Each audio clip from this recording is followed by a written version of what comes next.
All right, part 2, chapter 13, the Second Amendment. We just got through talking about how liberals love to misinterpret the word militia in a malicious way, and that it meant armed citizens, not standing armies run by the federal government. There's a good reason for that. Well, another thing they like to misinterpret is the term free state, being necessary for the security of a free state. Any honest jurist will tell you that taking the understanding of that phrase in context during the time it was written, that means that it means a free colony or free country or a free polity, political body. It's talking about the country as a whole. It is not talking about any given state, meaning Delaware versus New York. Liberals love to misinterpret that so they can have some states do one thing and some states do another. Let's talk about that.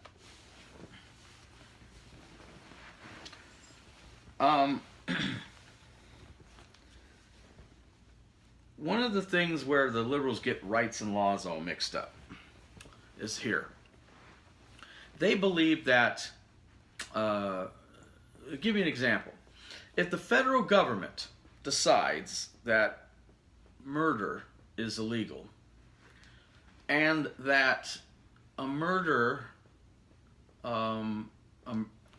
once convicted should receive a punishment of 20 years to life imprisonment, and individual states decide they want to alter that law, they're only allowed to strengthen it, not weaken it. They cannot step on the federal law and make it weaker.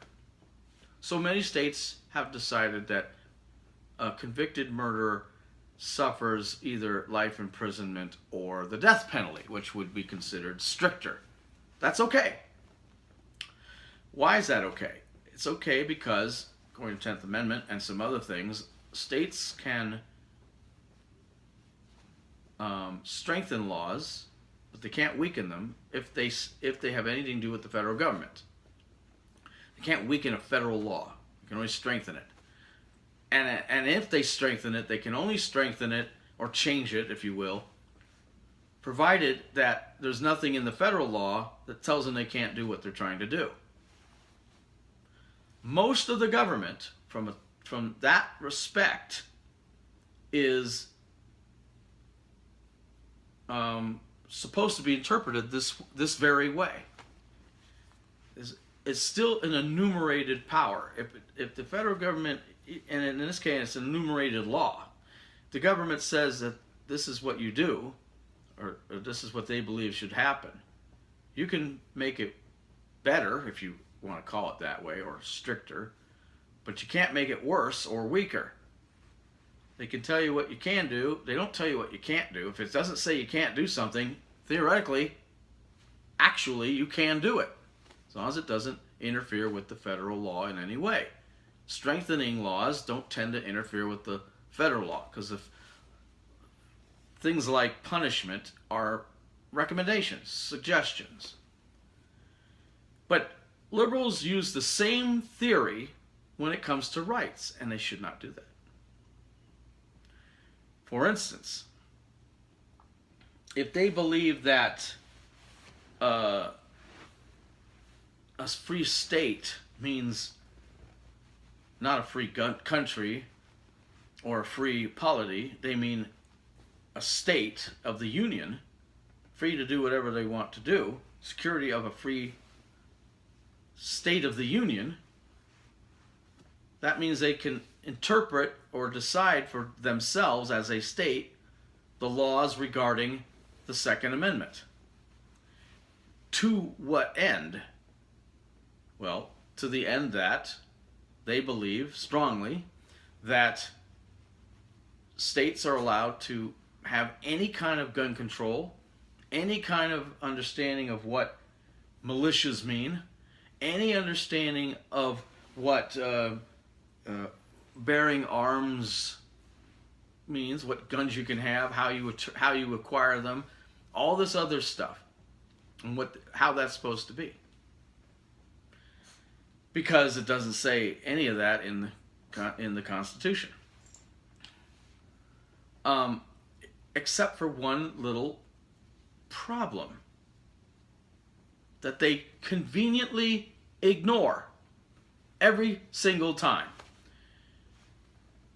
The rights to bear arms shall not be infringed. That is a federal mandate. That is part of the social compact. That is the government recognizing you have the right to defend yourself any way you see fit. And the government can do nothing about it. Because it is an inherent right you're born with. The government didn't give you this right, and they cannot take it away. You're born with it. But the liberals decide that the government gave you this right. They gave you this right in the form of a law in the Constitution. The law of being given the privilege of bearing arms. And therefore they can decide for you which arms you can bear, how you can bear them, when you can bear them, how you can acquire them, how you must dispose of them, what it costs to do this, blah, blah, blah, blah, blah. Wrong! It's not a law. It's a right.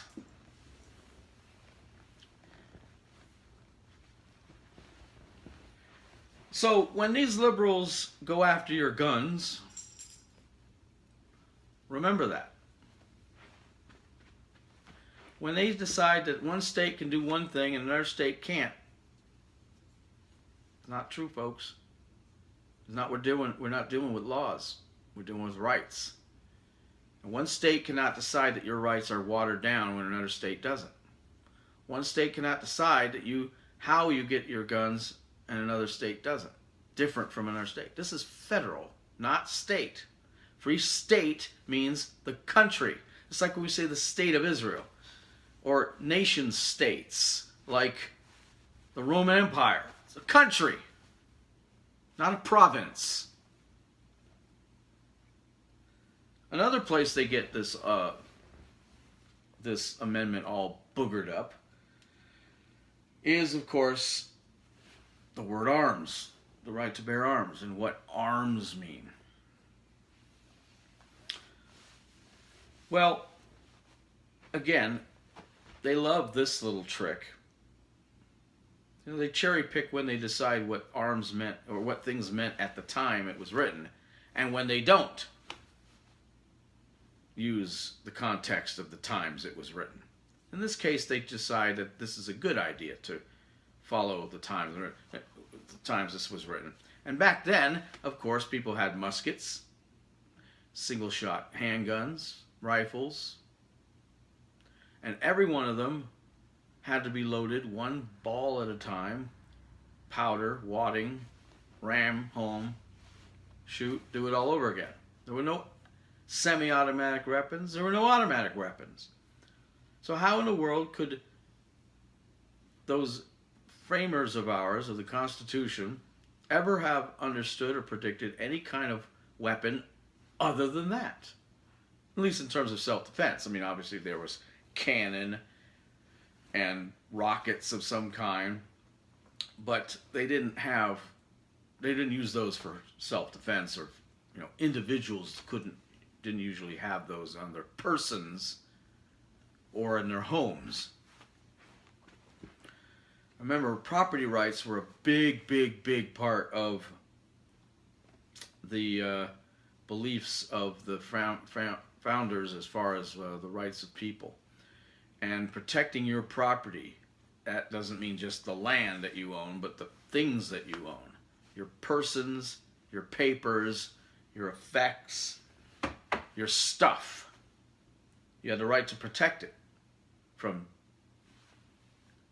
illegal seizure, that's another amendment, from being stolen, or your life being stolen, or anyone in your family lives being stolen. You had the right to protect that. How you protected that was not actually discussed. But the liberals say, well, the only way they could have protected that was with single-shot rifles and handguns. And therefore, that's the only thing that's protected. Except that's a purposeful misinterpretation of the Constitution. They decided for the founders what they meant. The wording says the right to bear arms. It doesn't say what kind of arms. It doesn't say only the arms that we have manufactured and invented as of 1789 or 87 when they ratified this stuff. It doesn't mean you're only allowed to have stuff that we know about, or that you can carry, or that weighs a certain amount of thing, or has so many bullets. No, it doesn't mean any of that. It says the right to bear arms. Any arms. So how are we even discussing this? How is this even under debate? Purposeful misinterpretation.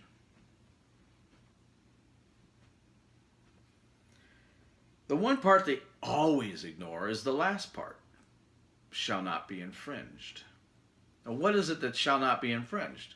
Let's read this thing again, without the commas, without the comment about the commas, and see where you can understand how some people can think this means one thing or another. A well-regulated militia, being necessary to the security of a free state, the right of people to bear and keep arms, shall not be infringed.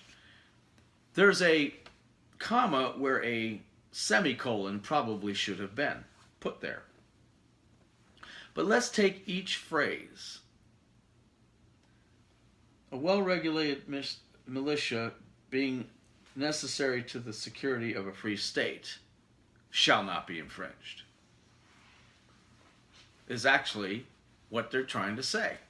They're also trying to say the right of the people to keep and bear arms shall not be infringed. Both. All they had to do is put an "and" in there, and the problem would have been solved. And who knows? It might have been a typo. I don't know. Maybe that's how they wrote and spoke back. I don't know. Let the constitutional scholars, as long as they're not Obama, explain it to you. And I've done some research and tried to read about this, and you'll get every answer under the sun. But when you just read it, without all the clever interpretation, if you just read it without the scientific, what did they think they meant back then, gobbledygook, rolling around in your head, just take it prima facie. They try to make this as simple as possible, so just take it on its face value. Anybody who just reads the thing without trying to worry about the syntax or the punctuation or what part of the sentence goes where comes out with a very simple understanding of the Second Amendment. That the federal government, limiting itself as it does with all the rights of the Constitution, will not infringe your right to bear and keep arms, and will not infringe on the rights of a well-regulated militia, because a well-regulated militia is necessary to the security of a free country. That's what it means. It's advocating militias, citizen-run militias, protect the country. And it's advocating that individuals have the right to bear arms. But then we get into this little talk about whether it's an individual right or only a right of a group of people in a militia, because the word individual isn't here. And that gets into some really, really tricky and murky waters.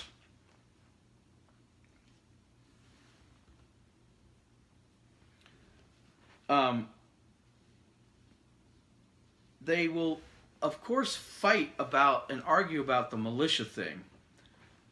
And there was a guy named Elbridge Gerry back in 1781 who wrote, or 1789, when they were ratifying the Constitution, he wrote, "Whenever governments mean to invade the rights and liberties of the people, they always attempt to destroy the military." Or the militia, sorry. They always attempt to destroy the militia. Now, if that doesn't explain the liberals' attempts today to destroy militias in the country, people with arms in the country, there's only one reason for it, folks. That's because they want their government to have the power to invade the rights and liberties of the citizens, because they want power to come from the top and not from the bottom. It's that simple.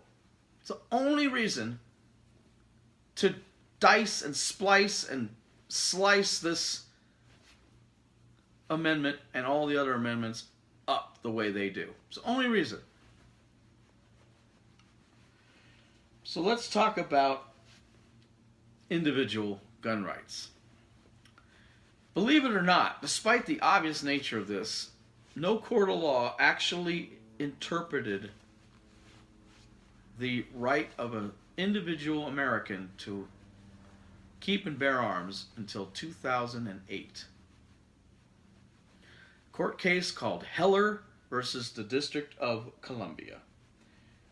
2008 was the first time the Supreme Court, and had to go to the Supreme Court, actually held that the Second Amendment protects an individual right to bear arms. I mean, that is unbelievable that it took that long. What the hell were they waiting for? Well, the beauty part is they finally got there.